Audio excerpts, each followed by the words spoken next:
زمان ہے اور مالی معاملات ہیں، تو اگر محرم جو ہے وہ کپڑے کو پہنتا ہے، نیت کرتا ہے کہ آئندہ میں دوبارہ نہیں پہنوں گا، اور پھر پہن لیتا ہے، تو کیا دو بار اس پر جنایت لگے گی یا ایک بار لگے گی؟ اسی طرح اگر محرم ہے، اس نے کپڑوں کو پہنا ہے، سلے ہوئے کپڑوں کو، اور نیت کی ہے کہ مطلب دوبارہ بھی پہنوں گا، تو کیا متعدد جنایات اس پر لگیں گی یا ایک جنایت لگے گی؟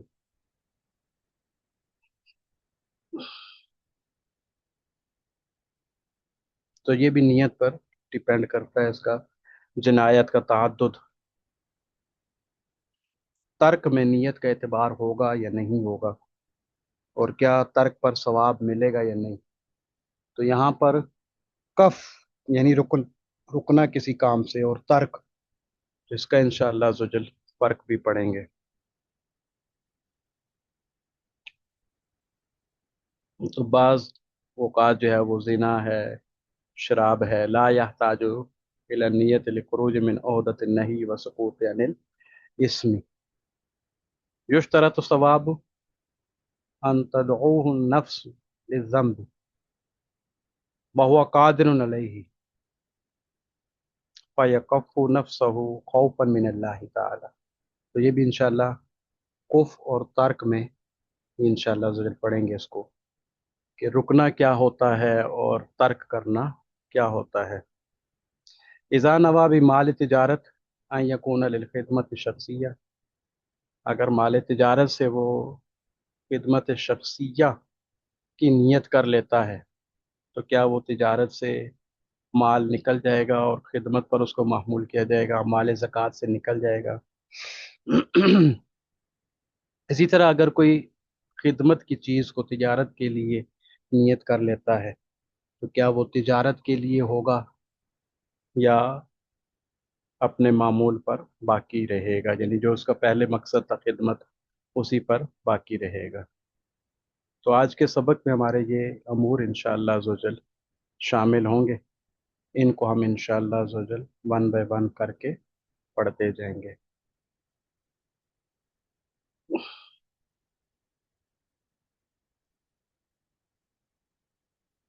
تو الاشباہ والنظائر، تو اما الجمین باللہ، پہلا جو ہمارا ٹاپک تھا، اللہ تبارک و تعالیٰ کے نام کی قسم، فلا يتوقف علیہا،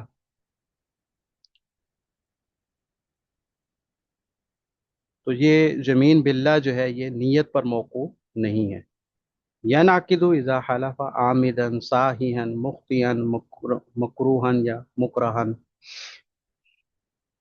قسم اٹھانے والا وہ جان بوجھ کر کہہ رہا ہو، بھول کر کہہ رہا ہو، خطا سے کہہ رہا ہو، یا مجبور ہو کے کہہ رہا ہو، مطلب یہ قسم اٹھانے والا جو ہے اللہ تبارک و تعالیٰ کے نام کی، عامد ہو، ساہی ہو، مخطی ہو یا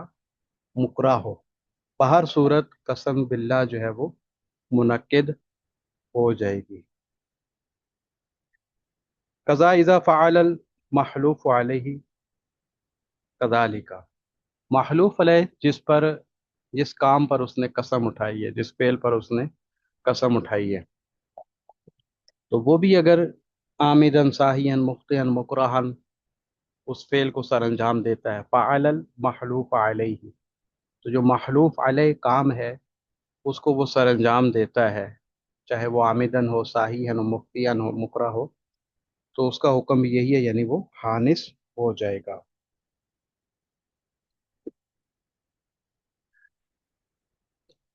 تو یہاں یمین باللہ، تو یہاں پر ایک لفظ جو ہے وہ انہوں نے ساہین استعمال کیا ہے، تو یہ ساہیہن ہو،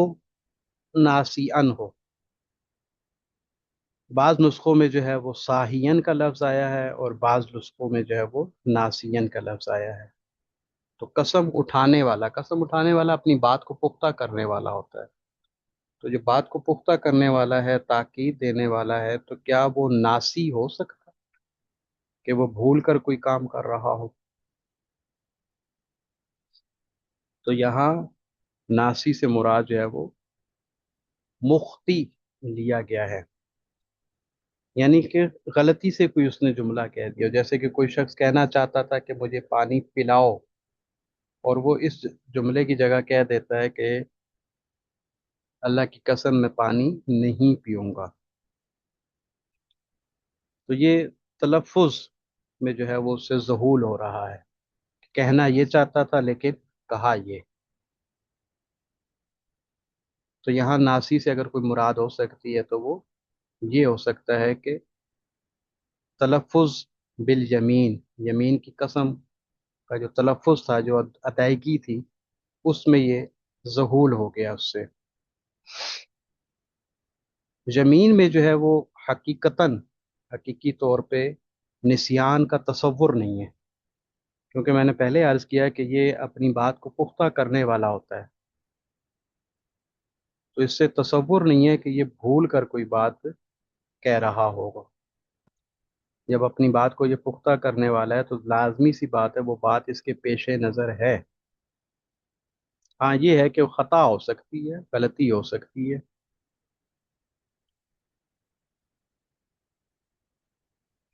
کسی نے قسم اٹھائی اس بات پر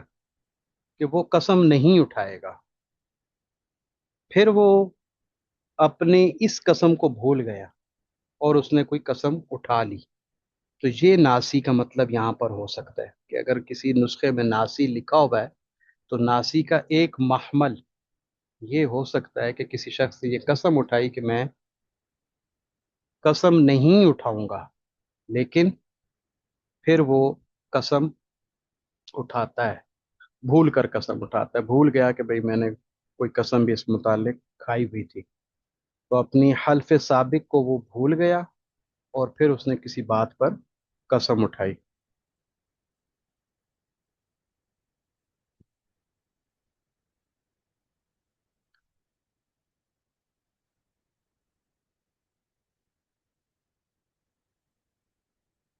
یہ بھی ہو سکتا ہے کہ جو محلوف علیہ فعل تھا، یعنی جس پر اس نے جو ہے وہ حلف اٹھایا ہوا تھا، تو حلف اٹھائے ہوئے فعل کو جو ہے وہ اس نے بھول چک کر کر لیا۔ محلوف علیہ فعل مطلب کہ کہنا چاہ رہا تھا کہ بھئی میں پانی نہیں پیوں گا مثال کے طور پر، تو اب یہ پانی پینا، نہ پینا، یہ اس کا محلوف علیہ فعل ہے، اب وہ بھول کر جو ہے وہ پانی پی لیتا ہے، تو ناسین کہنے کا ایک محمل یہ بھی ہو سکتا ہے۔ بہرحال صاحیحن کی جگہ ناسین اگر لیں گے مراد، تو اول تو یہ ہے کہ زمین میں ناسین مراد ہو نہیں سکتا،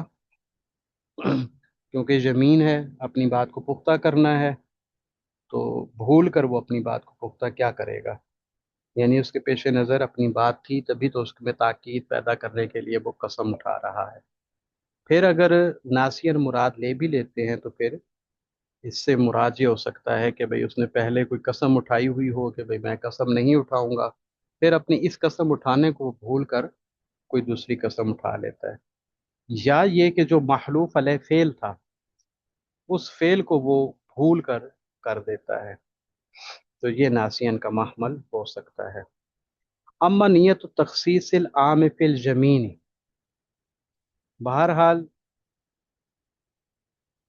عام میں تخصیص کرنا، فمقبولۃ دیانتاً اتفاقاً و قضاء عند الخصاف، تو امام خصاف کے نزدیک جو ہے وہ قضاء بھی اس کا اعتبار کیا جائے گا، اور متفق علیہ مسئلہ ہے کہ عام میں تخصیص کی نیت کی جا سکتی ہے۔ اس کا مطلب یہ ہے کہ کوئی شخص قسم اٹھاتا ہے کہ میں کسی انسان سے بات نہیں کروں گا،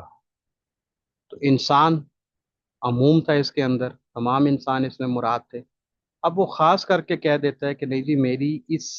سے مراد زید تھی، تو زمین میں کیا عام کو خاص کیا جا سکتا ہے؟ تو جی ہاں، زمین میں دیانتاً بالاتفاق عام کو خاص کیا جا سکتا ہے۔ اسی طرح کوئی کہے اپنی زوجہ کو کہ بھئی میں نے اگر اس سال اپنی گندم میں سے کسی کو کچھ دیا تو یہ طلاق ہے، تو اب وہ اس سے مراد کیا لے رہا ہو؟ اس سے مراد وہ لے رہا ہو، اس میں نیت کر رہا ہو کہ بھئی میں نے خاص کر احدن سے مراد تیری والدہ لیا تھا،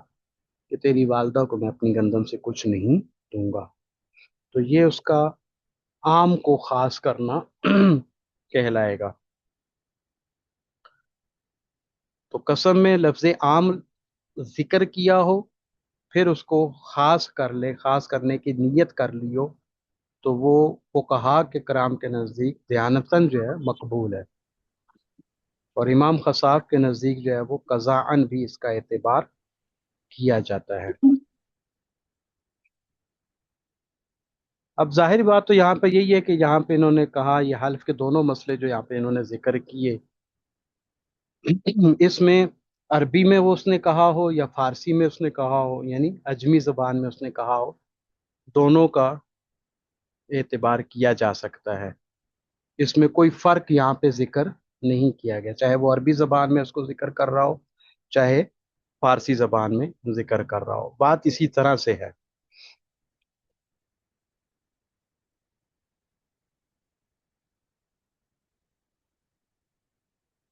تو یہ نیت کرنا اس کا جو ہے وہ درست ہوگا، جس طرح کہ میں نے تخصیص نیت کی دو مثالیں آپ کے سامنے ذکر کی. اب یہ چاہے عربی زبان میں کہہ رہا ہو یا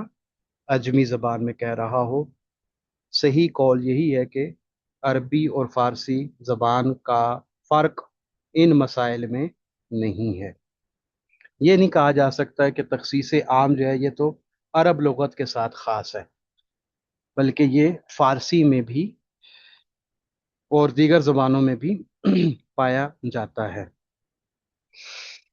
پھر ہے الفتوی علی قولہ ان کان الحالف مظلوما.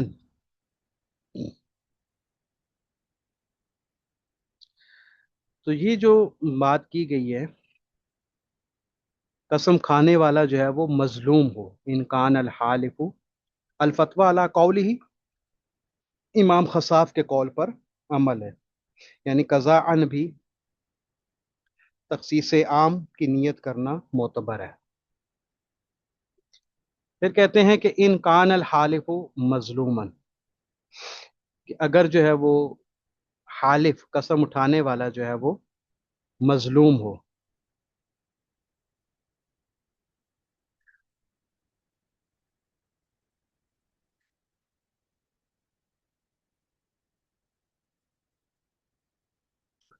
تو مظلوم اگر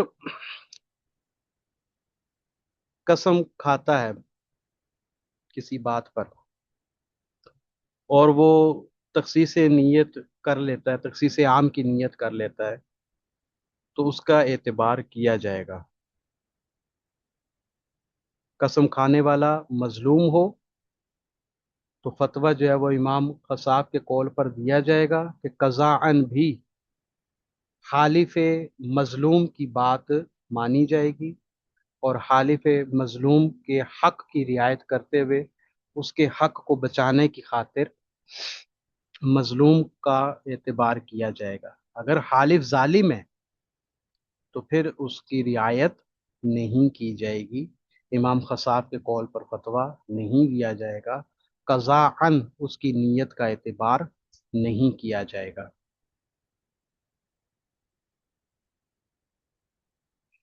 پھر آگے کہتے ہیں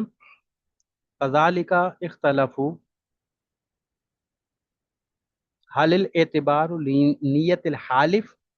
او لنیت المستحلف، حالف کی نیت کا اعتبار کیا جائے گا یا مستحلف کی نیت کا اعتبار کیا جائے گا. حالف قسم اٹھانے والے کو کہتے ہیں، اور مستحلف جو ہے وہ قسم چاہنے والے کو کہتے ہیں، قسم اٹھوانے والے کو کہتے ہیں. یعنی کوئی حاکم ہے یا قاضی ہے یا کوئی مد مقابل ہے،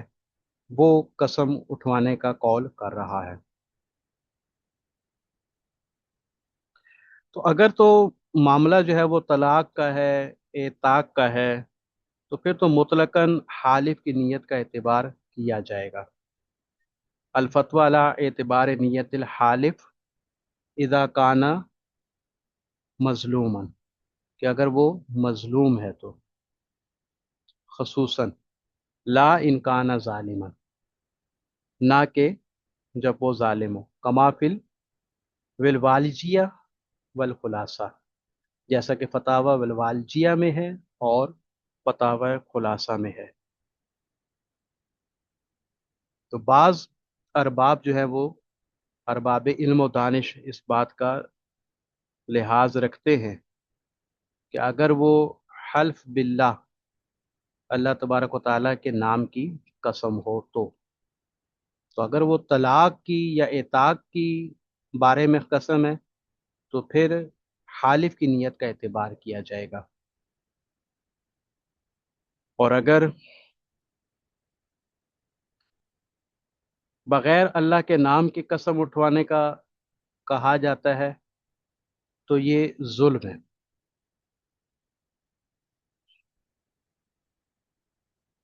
عمل اقرار والوکالت فیصحان بدونہا، اقرار ہو، وکالت ہو، جیسا کہ پیچھے بھی اجمال میں عرض کیا تھا کہ یہ محض لفظ سے ہی منعقد ہو جاتے ہیں، نیت کا اس میں عمل دخل نہیں ہوتا، تو بدونہا یعنی بدون نیت۔ قزل عیدا والاعارت والاجارت و قزل قذف والسرقت، اسی طرح امانت رکھوانے کا معاملہ ہو، عاریت کا معاملہ ہو، اجارے کا معاملہ ہو، قذف تہمت لگانے کا معاملہ ہو، یا سرقہ چوری کرنے کا معاملہ ہو، تو ان تمام امور میں الفاظ ہی کافی ہو جاتے ہیں، نیت کا اعتبار نہیں کیا جاتا۔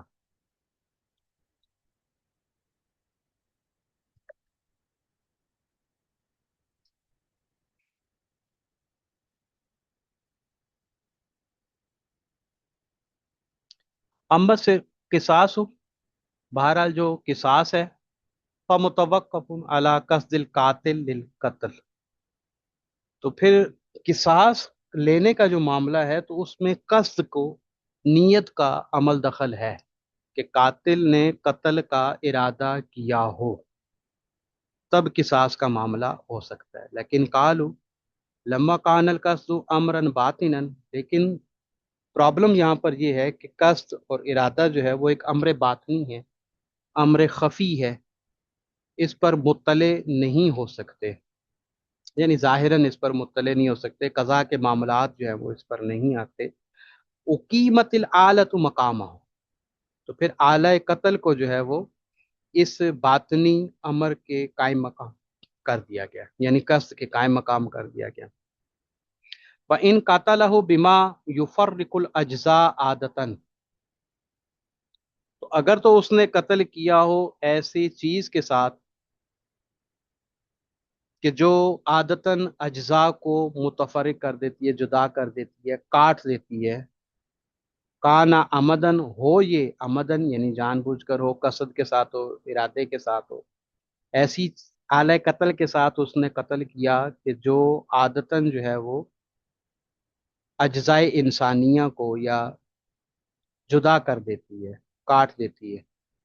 اور ارادے سے کیا ہو، جان بوجھ کر کیا ہو، واجب القصاص ہو،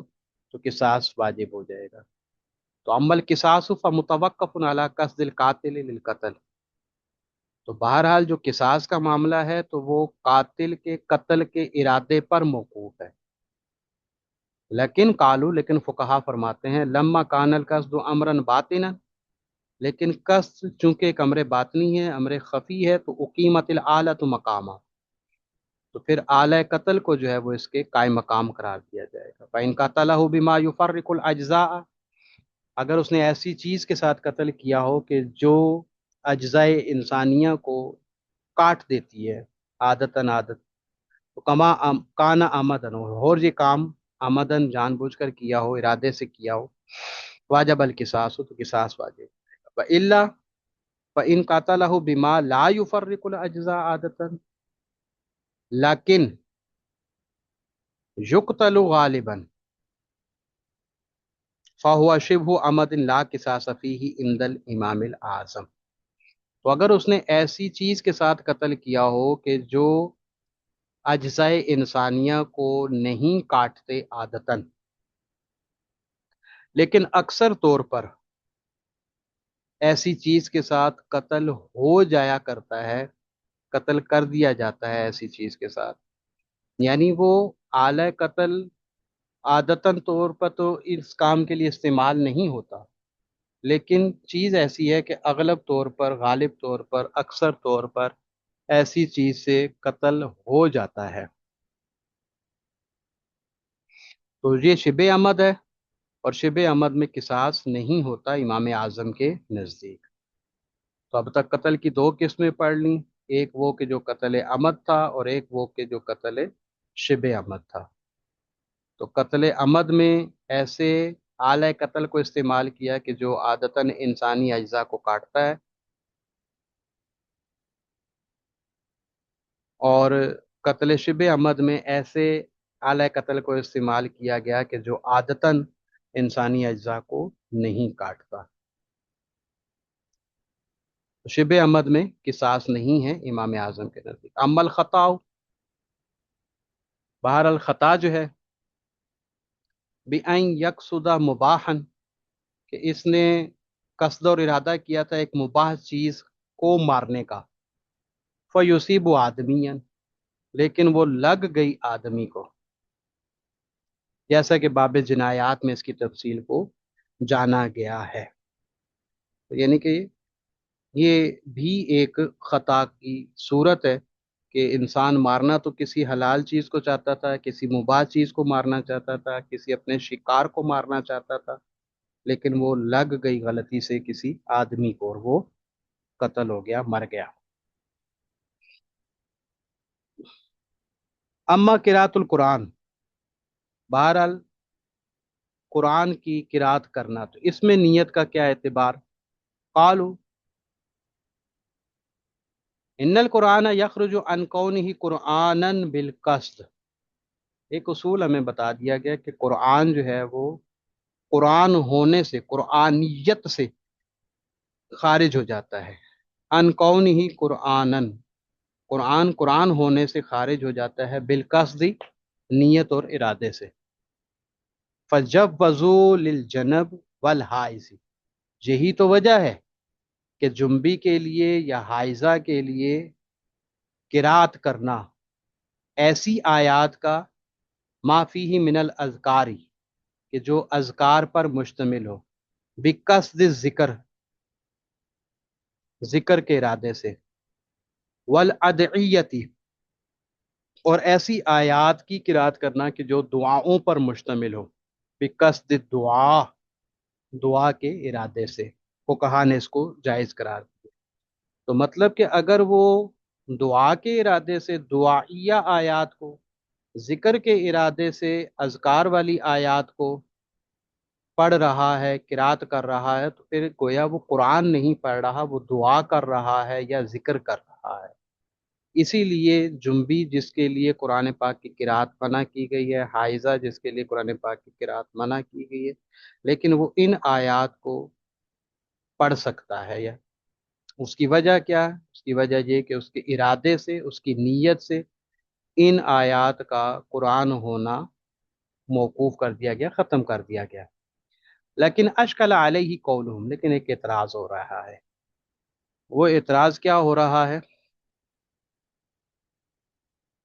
لو قرأ بقصد ذکر لا تبطل الصلاۃ، اگر وہ نماز پڑھ رہا ہے اور نماز کے اندر جو ہے وہ فاتحہ مثال کے طور پہ پڑھ رہا ہے، اور فاتحہ میں وہ نیت جو ہے وہ دعا کی کر لیتا ہے، ذکر کی کر لیتا ہے، تو اب اس کے قصد سے اس کی قرآنیت جو ہے وہ ختم ہونی چاہیے۔ تو جب قرآنیت ختم ہو رہی ہوگی تو وہ جو فرض تھا قرات قرآن اس کا رکعت کے اندر، وہ نہ پایا گیا۔ جب وہ نہیں پایا گیا تو اس کی نماز باطل ہونی چاہیے تھی۔ عجب نہ، جواب دیا ہم نے عنہ، اس سے اعتراض کا، فی شرح الکنزی، کنز کی شرح میں، کیا؟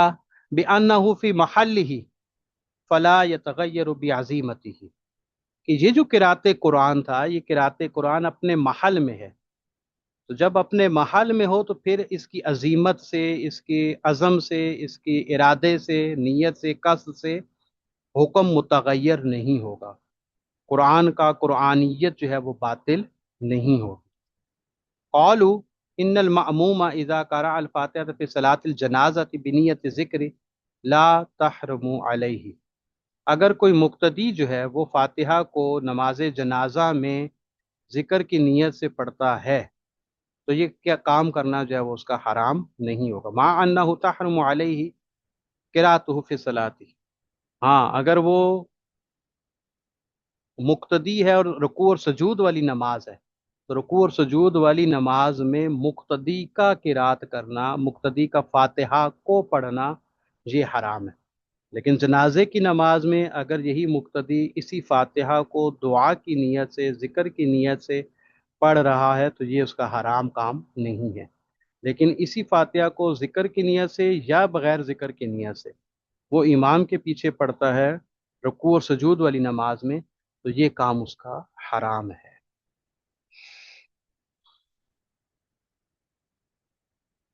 اما زمانو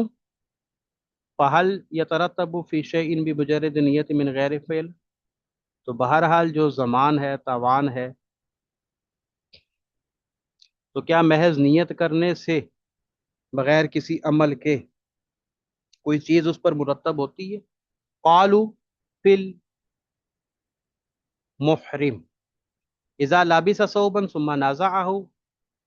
ومن قصده ان يعود الیہ لا يتعدد جزاء وان قصد ان لا يعود الیہ تعدد الجزاء بلبسه، کہتے ہیں کہ محرم تھا مرد اور اسے پہننے تھے ان سلی چادریں، لیکن اس نے سلا ہوا کپڑا پہنا، اذا لابسا ثوبن، سلا ہوا کپڑا پہنا، کچھ دیر کے لیے پہنا، ثم نازعہ، پھر اسے اتار دیا۔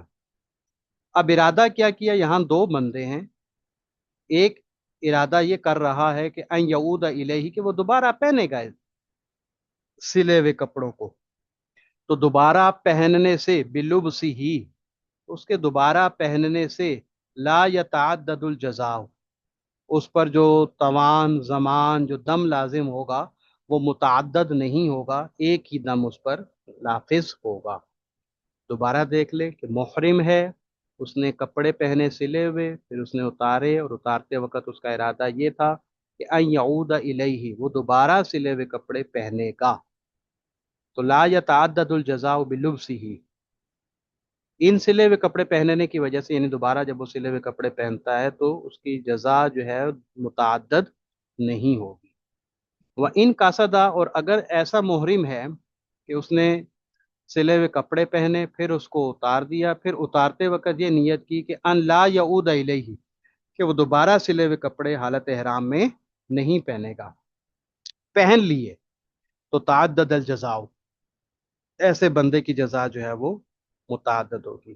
تو بتانا یہ چاہتے ہیں کہ نیت اور ارادے سے فرق پڑ رہا ہے مسئلے کے اندر۔ ایک شخص یہ نیت کر رہا تھا کہ میں دوبارہ سلے ہوئے کپڑے پہنوں گا، تو اس کی جزا جو ہے وہ متعدد نہیں ہو رہی، اس کا ایک ہی فعل شمار کیا جا رہا ہے۔ اور ایک شخص یہ کہہ رہا تھا کہ بھئی میں سلے ہوئے کپڑے دوبارہ نہیں پہنوں گا،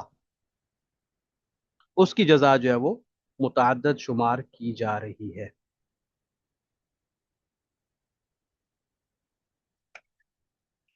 قالوا فی المودع اذا لبس ثوب الودیع ثم نزعه ومن نیته ان یعود الى لبسه لم یبرع من الزمان فی الزمان، اگر ایک شخص جو ہے اس کے پاس امانت رکھوائی گئی ہے اور وہ اس امانت والے کپڑے کو پہنتا ہے، پھر اسے اتار دیتا ہے اور اتارتے وقت جو ہے وہ ارادہ کرتا ہے کہ ان یعود الی لبسہ، وہ دوبارہ اس کپڑے کو پہنے گا،